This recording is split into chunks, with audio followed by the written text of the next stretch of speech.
1815 में वियना की कांग्रेस में बेल्जियम, दक्षिणी नीदरलैंड और उत्तरी नीदरलैंड हॉलैंड को मिलाकर एक राज्य बनाया गया। इस नए राज्य पर राजा विलियम प्रथम का शासन था।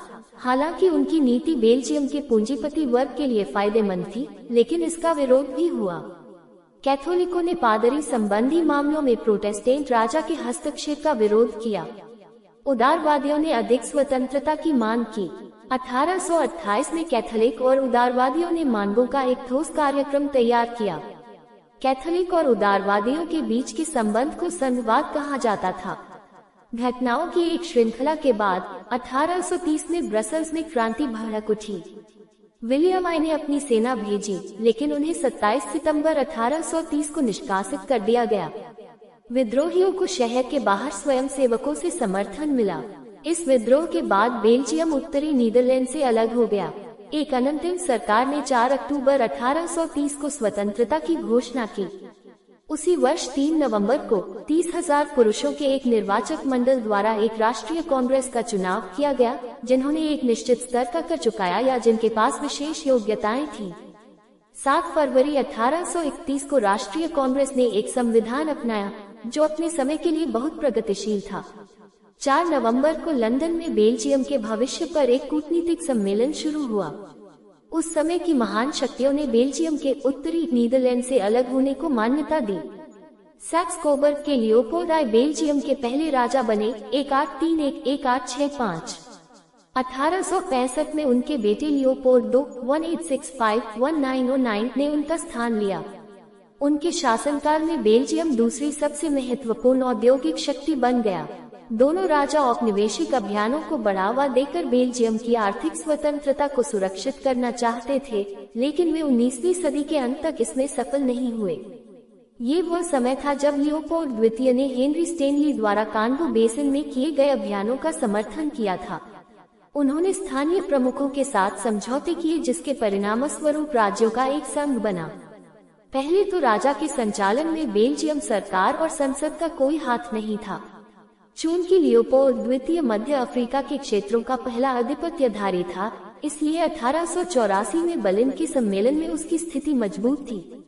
उसकी मांगें मान ली गयीं। 1885 में बेल्जियम की संसद ने सहमति व्यक्त की कि लियोपोल्ड द्वितीय को कांगो का राज्य प्रमुख बनना चाहिए।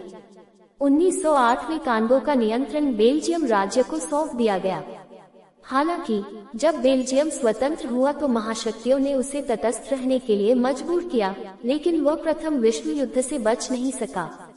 किंग एल्बर्ट आई 1909-1934 की कमान के तहत बेल्जियम की सेना जर्मनों के लिए बहुत छोटी थी, फिर भी वह यसर नदी पर दुश्मन को रोकने में कामयाब रही। युद्ध के दौरान बेल्जियम को बहुत नुकसान उठाना पड़ा। यसर क्षेत्र बर्बाद हो गया। युद्ध के बाद के वर्ष बहुत कठिन थे। अंतर्राष्ट्रीय आर्थिक संकट ने देश को प्रभावित किया। जब जर्मनी में अडोल्फ हिटलर सत्ता में आया, तो उस देश द्वारा उत्पन्न खतरे फिर से बढ़ गए। 1936 के बाद से बेल्जियम ने तटस्थ रुख अपनाया, जैसा कि उसने 1914-1918 के युद्ध से पहले किया था, लेकिन जर्मनी ने 10 मई 1940 को फिर से आक्रमण किया। 18 दिनों के बाद राजा लियोपोल्ड III 1934-1951 ने आत्मसमर्पण करने का फैसला किया। इस निर्णय ने सरकार के साथ मतभेद को जन्म दिया।